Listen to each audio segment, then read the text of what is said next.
Hola, mi nombre es Stephanie Jaime, soy participante de la materia Psicología del Pensamiento y Lenguaje y les voy a hacer un resumen acerca de ella. El pensamiento.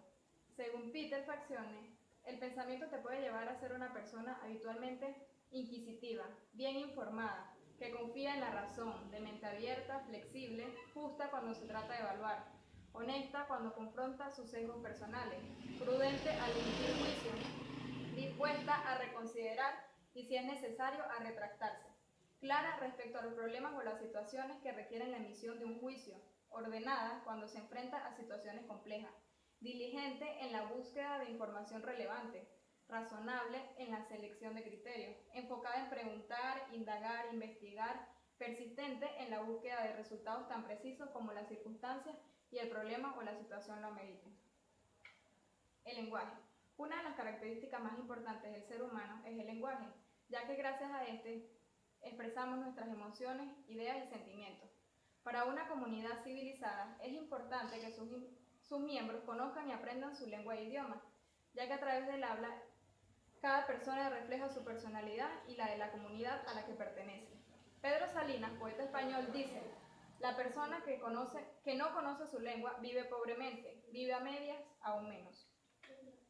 Pensamiento y lenguaje. En este vamos a exponer lo que es la filosofía del lenguaje, orígenes y la psicología como tal. Sus teóricos Jean Piaget, Chomsky y Lev Vygotsky, las teorías del pensamiento y el lenguaje junto con los aspectos fisiológicos, los trastornos y tratar de indagar entre si el lenguaje es innato o adquirido. Aspectos fisiológicos del lenguaje. El cerebro, desde sus innumerables características, cuenta también con la importantísima tarea de ejecutar funciones lingüísticas, permitiéndonos así desenvolvernos en el ámbito relacional y comunicacional con nuestros congéneres, lo que nos hace diferenciarnos de las demás especies animales que nos acompañan. Bases neurofisiológicas del lenguaje. Entre ellas tenemos el sistema nervioso, que es el responsable de todas las funciones lingüísticas. Localizaciones cerebrales del lenguaje. La función lingüística se da gracias al área motora primaria, área promotora, área de Broca, el área prefrontal y el área de Wernicke. Las áreas cerebrales implicadas en la lectura de voz alta de una palabra están expuestas en esta imagen que se produce el proceso lector. Las áreas cerebrales implicadas en la repetición de una palabra oída son el área de Broca, fascículo longitudinal medial y el área de Wernicke. Entre las áreas cerebrales implicadas en la producción y en la comprensión del habla, en la lectura y en la escritura están el área de Broca y área de Wernicke antes mencionadas. Los aspectos fisiológicos del lenguaje. Observamos en este gráfico que en el cerebro existen dos zonas en las cuales se desarrolla el lenguaje, el área de Broca y el área de Wernicke. Trastornos del lenguaje.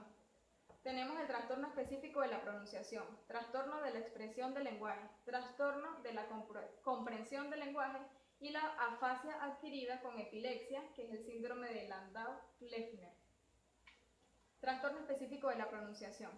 Se trata de un trastorno específico del desarrollo en el que la pronunciación de los fonemas por parte del niño está a un nivel inferior al adecuado a su edad mental, pero en el que el nivel es normal para el resto de las funciones del lenguaje. Trastorno de la expresión del lenguaje. Se trata de un trastorno específico del desarrollo en el que la capacidad del niño para la expresión del lenguaje oral es marcadamente inferior al nivel adecuado a su edad mental, pero en el que la comprensión del lenguaje está dentro de los límites normales. Puede haber o no alteraciones en la pronunciación. Trastornos de la comprensión del lenguaje. Se trata de un trastorno específico del desarrollo en el que la comprensión del lenguaje por parte del niño es inferior al nivel adecuado a su edad mental. Prácticamente en todos los casos existe además un deterioro notable de la expresión del lenguaje y son frecuentes las alteraciones en la pronunciación desde los fonemas. Afasia adquirida con epilepsia, síndrome de Landau-Kleffner. Se trata de un trastorno en el que el niño, habiendo progresado de un modo normal en la adquisición del lenguaje, pierde la capacidad de comprensión y expresión del mismo, pero conserva la inteligencia general.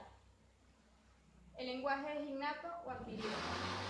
En la lingüística, como en otras ciencias del conocimiento humano, existe una disputa entre el nativismo y el empirismo. El nativismo sostiene que la capacidad de ver, oír y pensar y hablar son actos innatos o genéticos. En cambio, el empirista, a la cabeza de los conductistas, están convencidos de que el niño aprende a hablar porque Imita a los adultos, ya que tiene la necesidad de expresar sus necesidades y deseos. Concepción nativista del lenguaje. Los nativistas y psicólogos de la Gestalt rechazan la teoría de que el entorno social sea el único factor determinante en el desarrollo lingüístico. Estos están convencidos de que el habla es un don biológico con el que nacen los seres humanos, y que adicionalmente la estructura cognitiva es apenas un estímulo para su desarrollo posterior. Concepción empírica de la adquisición del lenguaje.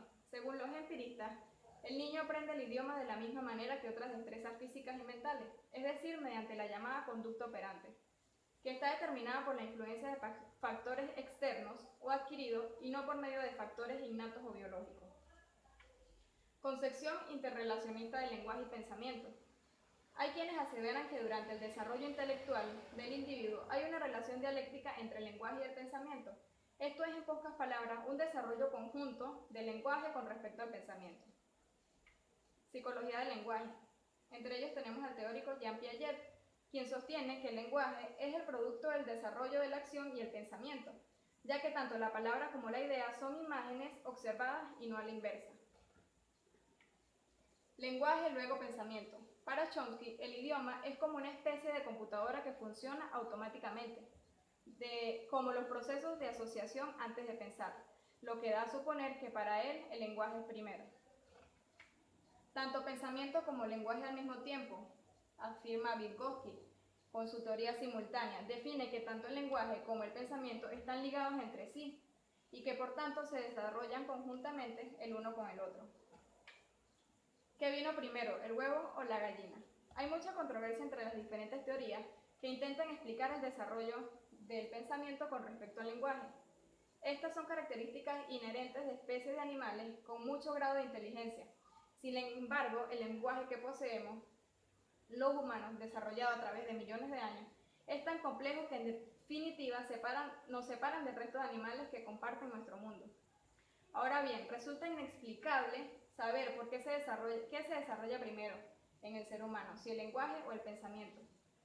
Esto es lo mismo que responder a la pregunta de qué vino primero, el huevo o la gallina. Muchas gracias por su atención.